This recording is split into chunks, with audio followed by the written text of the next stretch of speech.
If you can dive into that world and really understand how to help your clients get access to capital, what an asset to your business owner clients, because that's what many of them are often thinking about. If you can dive into the world of intellectual property and how to help them make sure they're protecting what they have, if you can dive into the world of contracts and help them make sure that they've got the right contracts and agreements in place, if you can dive into the world of entity management for tax savings, using multiple entities to save money on taxes and really understand that, have a really fantastic relationship with a CPA that gets it and can help you and your clients make great decisions, what an asset you become. Hello, and welcome to the New Law Podcast, where we guide entrepreneurial lawyers to build law practices into businesses they love. I'm Allie Katz. In today's episode, you are going to hear a very personal story that I shared on a recent coaching call with our lifted business advisors about a situation where I was looking to hire an asset protection lawyer and how he lost the engagement, a $15,000 engagement that I would have hired him for if he had just taken me through his engagement process in a different way. And so if you've considered adding high-level legal services at a flat fee with ongoing recurring revenue to serve clients, especially if you want to serve business owner clients, you are going to want to listen to this episode and consider how it can apply to your practice and how it can apply to the way that you engage clients. So listen in, and I'll be back after the episode.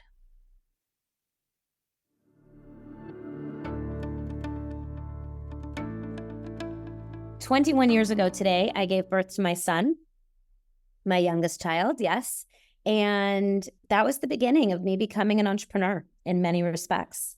And the beginning of really, in so many respects, the discovery of even the need for what is lifted business advisor, because I wasn't a business owner. I didn't know what business owners needed. I was serving business owners in the law firm of Munger, Tolles & Olson as an associate lawyer there, but I really didn't even understand the transactions that I was working on.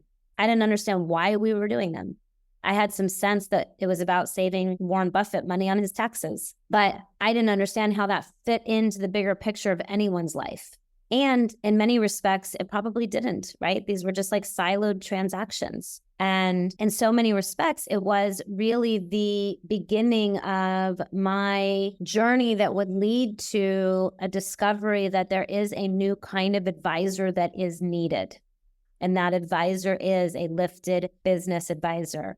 And you are all here in the creation of that with me through your own practices, through your own businesses, as you offer it to your clients, as you really provide them with a service that is beyond anything that truly exists for the most part right now.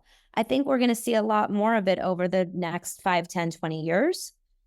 I can start to see talk of it in like wealthmanagement.com, which, by the way, if you don't get that publication, I would strongly recommend that you sign up for that publication. You go to wealthmanagement.com, and then I think they have all these, different newsletters that you can join and sign up for. They have a Trust and Estates magazine, Trust and Estates Quarterly. I just strongly recommend that you do that, because you'll see what's happening in the industry, and you'll start to get ideas of ways that you can serve your clients that you may not be thinking of right now. And so the more that you can think of that, the more you can offer it to your clients. Really be helping them in ways that they aren't normally used to a lawyer being able to serve them. And the reason is because we haven't had billing models where you could serve your clients in a way that made sense for you, because you were focusing on selling documents or hours. And as a lifted business advisor, you're not selling documents or hours. You're selling a package. You're selling outcomes. You're selling support. You're selling guidance. You're selling coordination. You're selling them being able to see what they have every month, every quarter, every year, depending on your package and what they actually need, so that they can make good, clear decisions with the support of the right advisors on board. So I want you to really begin to look at your role as the person that helps your clients to see what they cannot or do not otherwise see.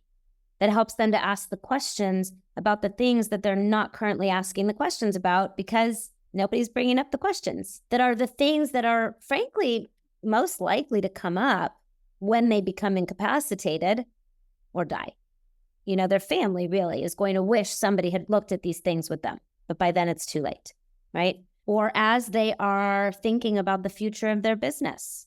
And so, as always, where I like to start on these calls is really, who are you serving as a business owner? Who are your business owner clients, and what is happening for them in their life and in their business right now? What is your in?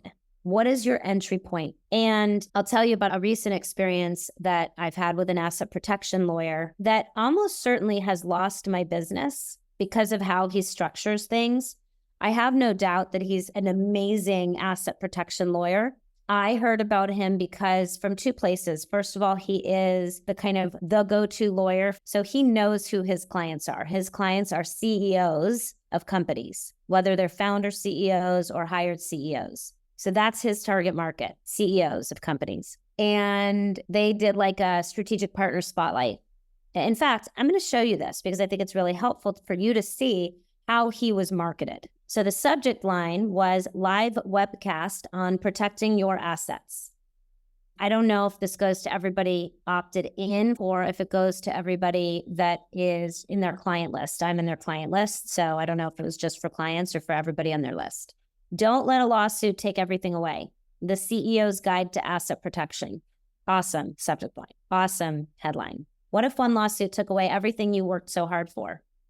You may think that insurance and trusts will keep your wealth safe and that you don't need asset protection. But the truth is that for every 60 minutes you spend making money, you should spend 60 minutes thinking about how to protect it. So they're promoting a webinar, how to protect your personal and business assets, biggest misconceptions about asset protection, why an S corporation may be the worst entity to have, business succession planning, the difference between estate planning and asset protection. So they did this webinar. And then the next place that I saw him was he was sponsoring at Wealth Council. So he had a booth at the Wealth Council Symposium. Would you love direct support to help you grow your law practice into a business you love? Go to newlawbusinessmodel.com/show and sign up for a call with one of our trusted law business advisors. Each of our advisors has been trained directly by me over the past 5 years plus to help you chart your path from wherever you are now to where you want to go as efficiently and effectively as possible. You're ready to grow. We're here to help. What lawyer has a booth at the Wealth Council Symposium, But he did. Maybe it wasn't the Wealth Council Symposium. It was Heckerling. He had a booth at Heckerling. It was not the Wealth Council Symposium. So he's smart enough to realize, oh, I should have a booth at an event with a whole bunch of lawyers. What lawyer has a booth at an event with a whole bunch of lawyers selling legal services, asset protection to the top estate planning lawyers in the country who go to Heckerling? This guy, smart marketer. I booked an appointment with him and he is booked out 2 months in advance, 3 months in advance. I just had my appointment with him last week. I think I probably called in January. So however long he's booked out, 2-3 months in advance. So you can be sure that I was keeping that appointment because I didn't want to not keep the appointment and then not be able to get in with him again for 2-3 months. If y'all are worried about I'm booking people too far out, that's not a bad thing. As long as you're keeping in touch with them between when they book with you and when you actually meet with them. His CSD version, his person that says CSD, emailed me every week or two before the appointment. It was not good. The emails they sent could have been a million times better, but at least they were in contact with me. So we have the appointment and it's basically a 30-minute intake by him. He didn't even have me do any homework ahead of time. Not smart. He's basically filling out, he just asked me what my assets are. And then he summarizes what he assumes that I want. He's like, okay, based on what I'm seeing here, I assume that your goals are to protect your assets from estate taxes, from the government. You want to make sure that everything's taken care of in the way that you want. If something happens to you, he lists out 4 things. I'm like, yes. He said, okay, I'd love to take 5 or 10 minutes to let you know how we work. He says there's 2 stages of engagement. The first stage is architecture, planning, consulting. He describes it as if he's an architect. He analogizes it to If you have an acre of land and you want to build a dream house, first you hire an architect, they design the plan. Well, I'm like a financial architect. So my team and I are going to come in. I'm going to bring in my estate planning attorney who has an LLM, my succession planning attorney who's this. So basically he's bringing in his whole team, and we're going to spend however much time it takes to review everything you have. We expect it'll take about 15 to 20 hours to do that. And we're going to put together a financial puzzle for you. And if it sounds comprehensive, it is. It's all customized, tailored. We review everything, all your agreements between your companies, with everybody you have. And then we're going to put everything together from an asset protection point of view. And he says we'll need about 3 to 4 hours of your time. You'll fill out an asset worksheet. You'll send in all of your documents. And then we'll have about an hour or two to present our findings. And that's going to be a flat fee discounted of $15,000.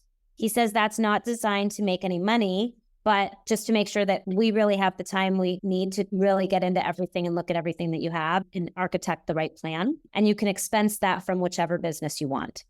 Then he said that's stage 1. And then stage 2 will be building an implementation. So we'll present all of the options from stage 1 a la carte. You can do as little or as much as you want, as quick or as slow as you want. It's not all or nothing. You're going to prioritize. There'll be 15 things. We'll decide together. It'll be flat fee per project on each of those things, all flat fees. And then we have a trusted advisors department. So anyone that we need to talk to on your team, it's all included. Your CPA, your financial advisor, your CFO. And at the end, we'll give you a whole education with diagrams, binders, USB, plus training sessions on how to open your bank accounts and how to sign everything and how to make sure that you've set everything up so that everything you have is protected. And I asked him, I said, well, what about ongoing? How do you make sure that everything you're putting in place for me works? And he said that some people want the ongoing, some don't.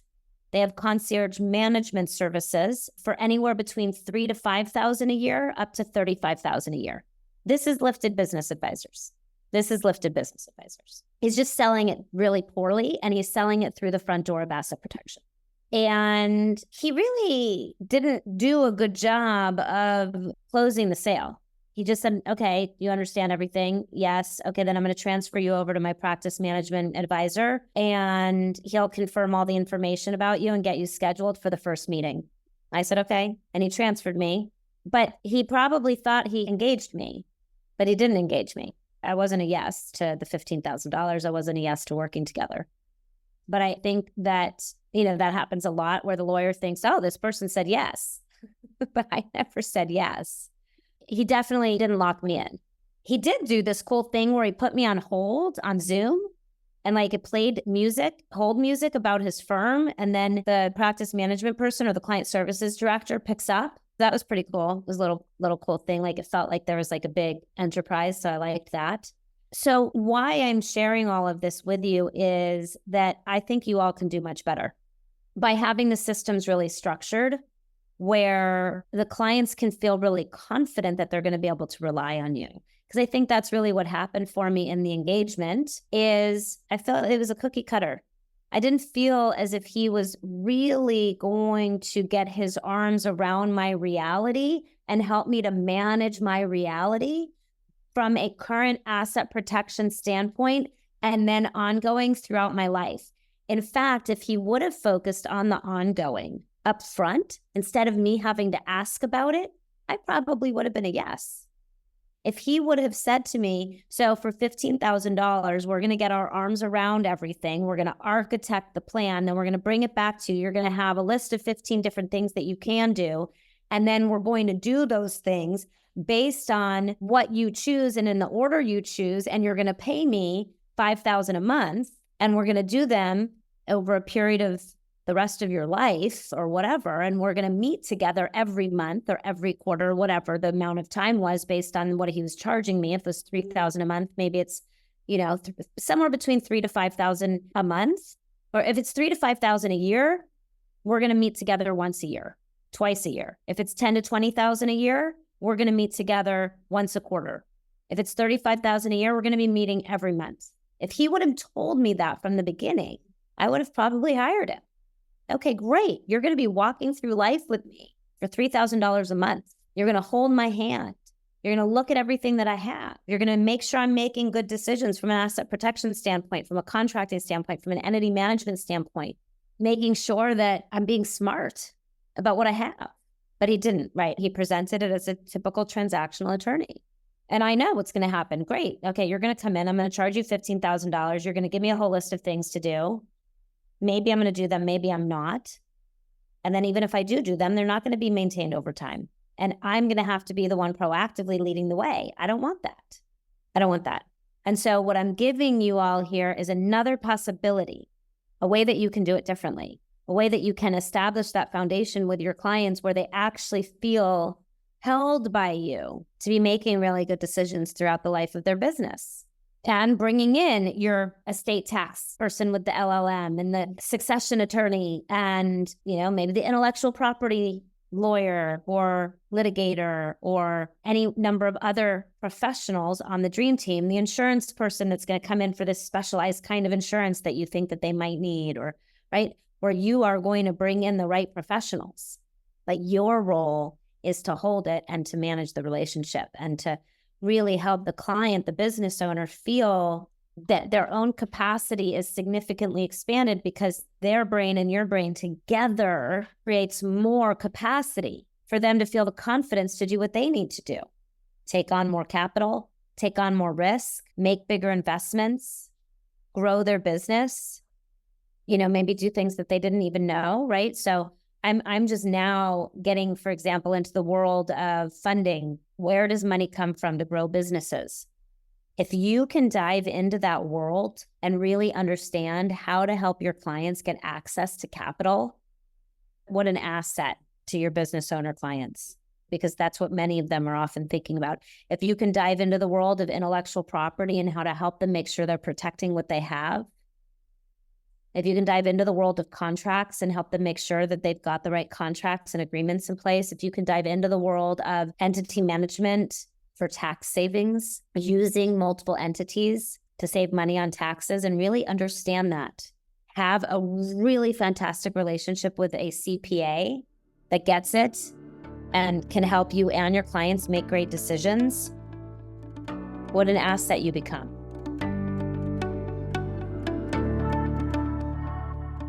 I hope you learned a lot hearing my personal story of how an asset protection lawyer lost not just $15,000 of business, but the ongoing recurring revenue that lawyer would have been able to capture from me. I pay about $10,000 a month for legal guidance, and I would have happily paid it to this lawyer if he would have engaged me differently. So what do you learn from that? If you want to become a holistic advisor, serving clients with estate planning, asset protection, business guidance on not just a one-off transactional basis, but recurring revenue, being a true trusted advisor. I call it a lifted business advisor. Lifted stands for legal, insurance, financial, and tax. Then you will want to talk with one of my law business advisors at newlaw.co/show. That's where you can apply for a call. And I look forward to seeing you on the other side.